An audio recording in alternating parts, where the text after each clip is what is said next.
नमस्कार, मैं हूं नीलू। तो देखिए, आज 5 जून है और आज कुछ बड़ी खबरें ईरान, अमेरिका, लेबनान से निकलकर सामने आ रही है, जो आपको बताएंगे तमाम अपडेट्स के साथ। मैं नीलू। तो ईरान समर्थित हिजबुल्लाह ने गुरुवार को इजराइल और लेबनान सरकार के बीच हुए नवीनतम युद्ध विराम समझौते को खारिज करते हुए इजरायली सेना के पूर्ण वापसी की अब मांग कर दी है। देखिए, उसका कहना है कि अमेरिका ने भले इजराइल को कह दिया हो कि लेबनान की सीमा से पीछे हट जाए, जो फौज आगे बढ़ रही है, लेकिन हिजबुल्लाह का कहना है कि ये सीज फायर तभी होगा, युद्ध विराम तभी होगा, जब पूरी तरीके से जो इजरायली सेना है, जो अंदर तक लेबनान में घुस चुकी है, वो बाहर निकल आए। तब जाकर युद्ध को खत्म माना जाएगा या युद्ध को समाप्त माना जाएगा। इस बीच इजरायली हमलों में कम से कम 4 लोगों की मौत हो गई है, वो भी नेतन्याहू और ट्रंप के बातचीत करने के बाद, क्योंकि गोलीबारी के दौरान संयुक्त राष्ट्र का एक शांति सैनिक भी मारा गया है इजराइल के हमले में। और हिजबुल्लाह का इसलिए कहना है कि जब तक पूरे तरीके से लेबनान से इजरायली सेना नहीं निकल जाती है, तब तक बातचीत और शांति जो काल शुरू करने की बात ट्रंप कह रहे हैं कि हाँ, शांति वहां पर हो जाएगा, ऐसा हो नहीं सकता है। यानी हिजबुल्लाह ने स्पष्ट कर दिया है। हिजबुल्लाह के प्रमुख नईम कासिम ने टेलीविजन पर प्रसारित एक लिखित बयान में कहा कि समझौते के तहत दक्षिणी लेबनान से हिजबुल्लाह के लड़ाकों को हटाने की मांग का अर्थ आत्मसमर्पण, पराजय और दुश्मन के उद्देश्यों की पूर्ति, यानी जो दुश्मन चाहता है कहीं ना कहीं हम उसकी पूर्ति करेंगे। उन्होंने कहा कि हमारी चिंता आक्रामकता की समाप्ति है, यानी जिस तरह से आक्रमण लगातार कर रहा है, जिस तरह से दबाने की, लेबनान में अंदर घुसने की और वहां के जमीन कब्जाने की बात इजराइल कर रहा है और वो आगे बढ़ता चला जा रहा है, उसे खत्म करने की बात हो, युद्ध विराम और इजराइल की वापसी को लेकर काम हो। साथ ही साथ कासिम ने यह भी कहा कि जब तक कब्जा जारी रहेगा, तब तक प्रतिरोध समाप्त करने की हमने किसी भी पक्ष से कोई प्रतिबद्धता नहीं की है। यानी अगर इजराइल वो कहता है कि चलिए ठीक है, हम पीछे हट जाएंगे या फिर हम हमला नहीं करेंगे, तो ऐसा होता दिखाई नहीं दे रहा है। ट्रंप ने तो कह दिया कि ठीक है, सीज फायर हो गया हिजबुल्लाह और इजराइल के बीच में, सैनिक पीछे आ रहे हैं, लेकिन इसके बावजूद हमला हो रहा है। तो जब तक ये हमले होते रहेंगे, तब तक उसका जवाब हम देते रहेंगे और हम इसके लिए प्रतिबद्ध है, मतलब अपने लोगों के लिए, हम उनकी रक्षा के लिए प्रतिबद्ध है और इसीलिए हम ये करते रहेंगे। दक्षिणी लेबनान की बात की जाए तो दक्षिणी लेबनान के बड़े हिस्से में इजरायली सेना के कब्जे के बीच संघर्ष लगातार जारी है। शांति प्रयासों को जटिल बना दिया है और इसी वजह से, क्योंकि ट्रंप कुछ कहते हैं, नेतन्याहू बातचीत कर कहते हैं कि ठीक है, लेकिन उनका यह भी कहना है कि जब तक हिजबुल्लाह खत्म नहीं हो जाएगा, तब तक वो हमले लेबनान पर करते रहेंगे। वो ये कहकर लेबनान पर हमले करते हैं, इजरायली सेना या नेतन्याहू ये कहते हैं कि देखिए, वहां पर हिजबुल्लाह का गढ़ है, जब तक उसे खत्म नहीं कर दिया जाएगा, तब तक होते रहेंगे हमले। लेकिन वहां पर इजरायली लोग, जो बासिंदे हैं, उनकी भी जान जा रही है, उनको भारी नुकसान हो रहा है और ये कहीं से भी हिजबुल्लाह को मंजूर नहीं है।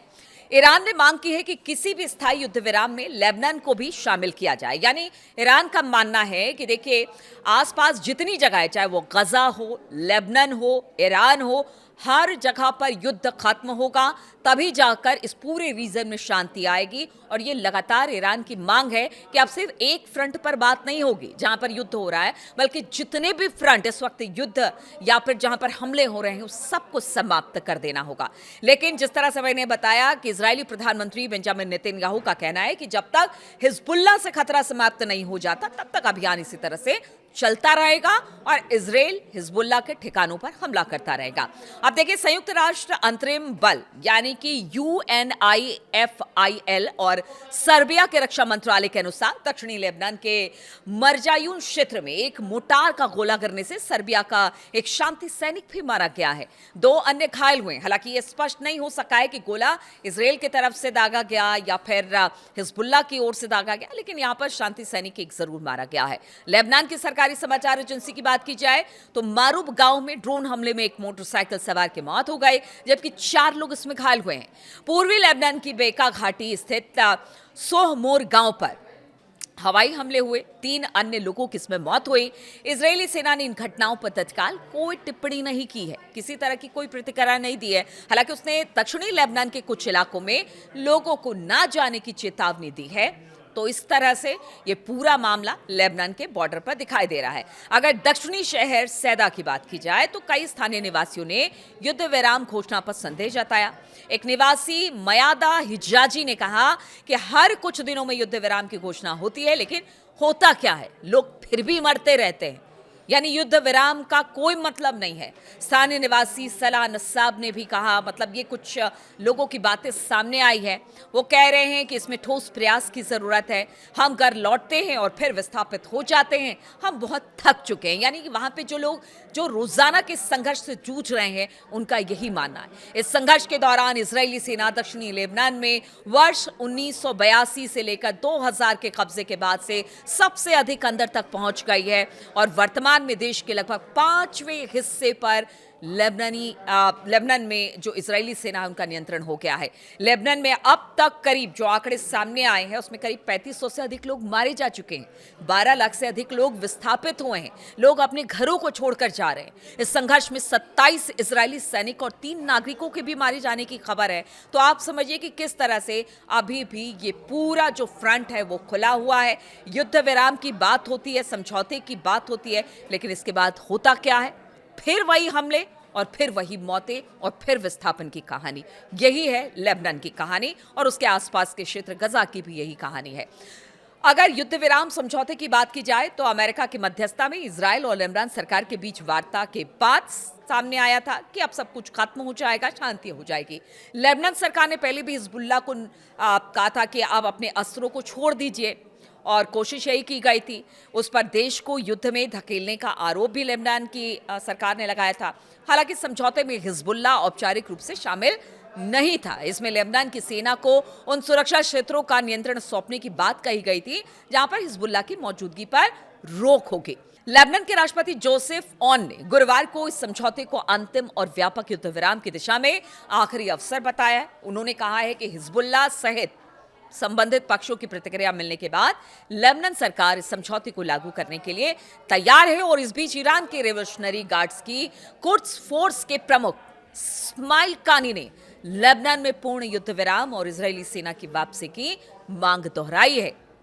उन्होंने कहा कि लेबनान में प्रतिरोध का समर्थन करना सभी का दायित्व है, यानी सबको मिलकर लेबनान के लिए आवाज उठाने की जरूरत है, तभी जाकर यहां पर युद्ध खत्म होगा। लेकिन जब तक इजराइल की सेना लेबनान में मौजूद है तब तक वहां पर हमले होते रहेंगे, तब तक इजराइल पर विश्वास नहीं है, तब तक अमेरिका पर विश्वास नहीं है। इसलिए हिजबुल्लाह कह रहा है कि वो अगर इजराइल हमला करता है तो वो उन पर हमला करेंगे और किसी तरह से कोई युद्ध विराम नहीं होगा। अब दूसरी बड़ी खबर आपको बताते हैं। तो ईरान के supreme leader Ayatollah Mojtaba Khamenei ने अमेरिका को चेतावनी देते हुए कहा है कि हार के बाद दुश्मन फूट डालने की कोशिश कर रहा है। देखिए, मुज्तबा खामनेई का एक संदेश पढ़ा गया था जिसमें ये सारी बातें कही गई है। एक एक कर मुज्तबा की सारी बातों को आपको बताते हैं। उन्होंने जनता को संबोधित करते हुए कहा कि ईरान आजाद देशों के लिए गर्व का स्रोत बन गया है। ईरान की सरकारी तस्नीम न्यूज एजेंसी की रिपोर्ट के मुताबिक उन्होंने ये टिप्पणी अयातुल्लाह रूहुल्लाह खुमैनी की पुण्यतिथि की 37वीं वर्षगांठ पर टेलीविजन पर पढ़े गए एक संदेश में की है। ईरान के सुप्रीम लीडर का कहना है कि तेहरान का दुश्मन हार का सामना करने के बाद आंतरिक फूट डालने की कोशिश कर रहा है। उनका इशारा साफ तौर से अमेरिका की तरफ से था कि जब उनको किसी भी फ्रंट पर ईरान को वो पीछे करने में या हराने में नाकामयाब रहे हैं तो फिर अब आंतरिक तरीके से फूट डालने की कोशिश कर रहे हैं। ईरान के supreme leader Ayatollah Mojtaba Khamenei ने अपने संबोधन में कहा कि ईरान का दुश्मन हार का सामना करने के बाद ईरानी लोगों के लचीलेपन को नुकसान पहुंचाने और आंतरिक फूट डालने की कोशिश कर रहा है। इसके अलावा उन्होंने दुश्मन की युद्ध के मैदान में हार के बाद फूट के प्रति आगाह किया है। सुप्रीम लीडर मुज्तबा खामनेई का कहना है कि अमेरिका और इजराइल अपने युद्ध में सैन्य रूप से नाकाम रहे हैं और अब उन्होंने एक ऐसे अभियान की ओर रुख कर लिया है जिसका उद्देश्य आंतरिक फूट डालना है। यानी मुज्तबा को भी लग रहा है कि जिस तरह से सरकार और आईआरजीसी में फूट पड़ी, पीछे ये कहा गया कि कुछ इस्तीफे हुए हैं, इनके बीच में कुछ ठीक नहीं चल रहा है, तो उसी को लेकर कहीं ना कहीं मुज्तबा ने एक तरह से संकेत दिए हैं कि आंतरिक तौर से अब फूट डालने की अमेरिका की कोशिश है। एक लिखित संदेश में मुज्तबा खामनेई ने कहा कि संयुक्त राज्य अमेरिका के नेतृत्व वाली दमनकारी व्यवस्था एक मजबूत और स्वतंत्र ईरान को स्वीकार नहीं कर सकती है।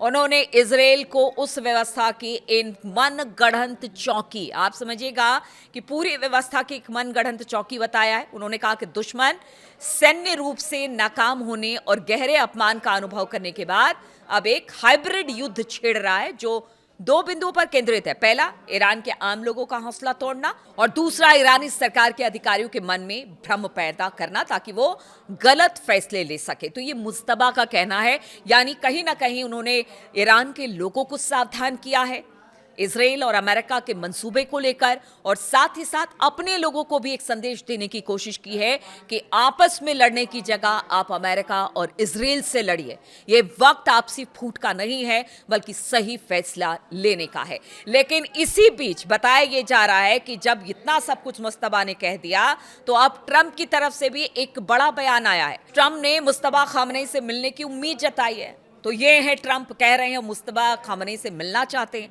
ट्रंप ने कहा कि सुप्रीम लीडर मुस्तबा खामनेई से मिलना सम्मान की बात होगी। हालांकि साथ ही ये भी कहा कि अगर ईरान ने किसी अमेरिकी सेना को मारा तो फिर जंग विकराल रूप से वापस शुरू हो सकता है। यानी यहां पर भी एक बार मिलने की बात करते हैं, सब कुछ ठीक होने की बात करते हैं, फिर कहते हैं कि अगर अमेरिकी सैनिक मारा गया तो बड़ा हमला होगा, यानी फिर से धमकी देने की बात करते हैं। किसे धमकी दे रहे हैं आज तक समझ में नहीं आया कि वो ईरान को धमकी दे रहे हैं। ईरान उनकी धमकी को कितना सीरियसली ले रहा है? अगर वाकई अगर ट्रंप की धमकी को इतना सीरियस लेता तो आज तो ये युद्ध ही खत्म हो गया रहता, लेकिन ऐसा बिल्कुल दिखाई नहीं दे रहा है। राष्ट्रपति डोनाल्ड ट्रंप ने व्हाइट हाउस में पत्रकारों से बात करते हुए गुरुवार को कहा कि अगर युद्ध खत्म करने का समझौता होता है तो वो ईरान के नए सुप्रीम लीडर से मिलने के लिए तैयार है। ट्रंप ने पत्रकारों से कहा कि मैं मिलना नहीं चाहता। आप सुनिएगा, उन्होंने कहा कि मैं मिलना नहीं चाहता, लेकिन अगर मैं मिला तो ये मेरे लिए सम्मान की बात होगी। मैं देखना चाहूंगा कि क्या हम समझौता कर सकते हैं। अगर समझौता होता है तो संभव है कि मैं उनसे मिलूं, मुझे इसमें कोई दिक्कत नहीं होगी। ये वही ट्रंप हैं जिन्होंने आयतुल्ला अली खामनेई साहब का असैसिनेशन किया, मतलब उनको मारा। पहले ही हमले में, पहले ही दिन बताया जाता है अमेरिका के हमले में वो मारे गए। फिर उसके बाद कहा कि जो भी दूसरा सुप्रीम लीडर होगा उसको बहुत जल्दी मौत के घाट उतार दिया जाएगा, उनको मार दिया जाएगा। अब कह रहे हैं मुझे मिलने में खुशी होगी, मुझे इसमें कोई दिक्कत नहीं है। तो ये है ट्रंप। जब उनसे पूछा गया कि क्या वो बैठक अमेरिका में हो सकती है, तो ट्रंप ने कहा कि मैंने इसके बारे में ज्यादा नहीं सुना है, मैंने ये सुझाव नहीं दिया, लेकिन कुछ लोगों ने सुझाव दिया। ट्रंप ने कहा कि वो किसी भी बैठक में सम्मान दिखाएंगे। उन्होंने कहा कि मैं कहूंगा कि मैं उनका पसंदीदा व्यक्ति नहीं हूं, लेकिन इसके बावजूद वो शायद एक प्रोफेशनल व्यक्ति हैं। उन्होंने ये भी कहा है कि कुछ सर्कल में सुप्रीम लीडर की अच्छी प्रतिष्ठा है।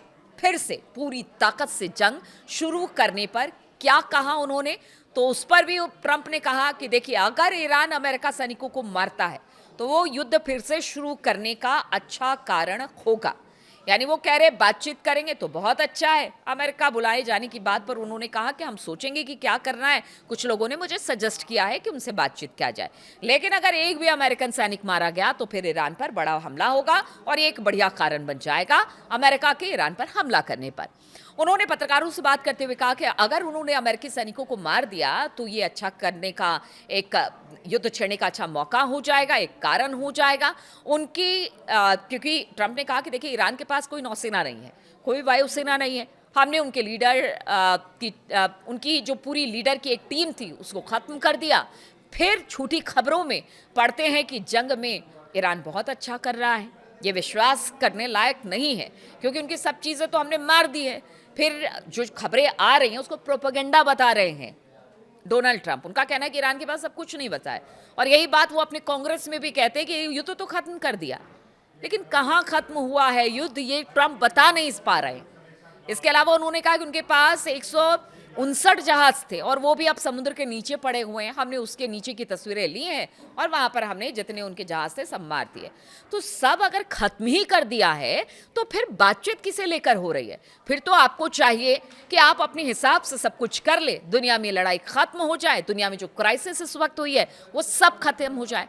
तो ट्रंप क्या बोलते हैं, क्या करते हैं, अब तो अपने लोग ही उनके खिलाफ खड़े हो रहे हैं। उसकी भी उन्होंने कहा है कि देखिए, मेरे कुछ लोग मेरे ईरान के युद्ध करने के खिलाफ आकर खड़े हो गए हैं, जो कि अच्छी बात नहीं है। अब उनको भी कोस रहे हैं ट्रंप। तो ऐसे में आप समझिए कि ट्रंप क्या चाहते हैं, क्या करते हैं, क्या बोलते हैं, उनको खुद नहीं पता है कि वो करना क्या चाहते हैं। और इसीलिए ये 2-3 खबरें बहुत ज़्यादा महत्वपूर्ण हैं, क्योंकि आगे आने वाले दिनों में यही सारी बयानबाजी, यही छोटी-छोटी जो हमले एक दूसरे पर हो रहे हैं, टेंशन लगातार बरकरार है, वो किसी बड़े युद्ध का कारण बन सकती है अगर बातचीत नहीं होगी या आगे नहीं बढ़ेगी या डेडलॉक खत्म नहीं होगा। तो तमाम खबरों पर मेरी नज़र रहेगी। बहुत-बहुत शुक्रिया मेरे साथ इस वीडियो में शामिल होने के लिए।